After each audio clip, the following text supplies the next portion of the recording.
കാനനമേട്ടിലെ പൊന്നു പതിഞ്ഞൊരു ശ്രീവാഴും വീട്.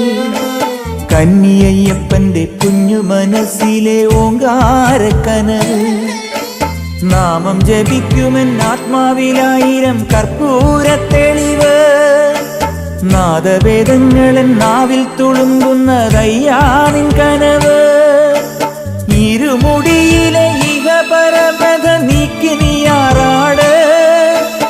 ഇറ്റിറ്റു വീഴുന്ന തൂമഞ്ഞു തുള്ളി പോലിന്നെന്റെ കണ്ണീര്. അയ്യപ്പൻ തേനൂലും തണ്ണീര്. പാലഴിച്ചേലോടെ പായും പമ്പി നിന്നെ പൂണൂലായി പൊന്നയ്യൻ ചാർത്തുന്നുണ്ടേ. പുണ്യാഹം പെയ്യുന്നുണ്ടേ പൂങ്കാവിൽ പണ്ടേ ഞാൻ കൂടെയുണ്ടേ. പാങ്ങില്ല പാവങ്ങൾ 18-ാം പടിയേറി കാണിപ്പൊന്നാകുന്നുണ്ടേ. പാപങ്ങൾ പുണ്യങ്ങളാകുന്നുണ്ടേ.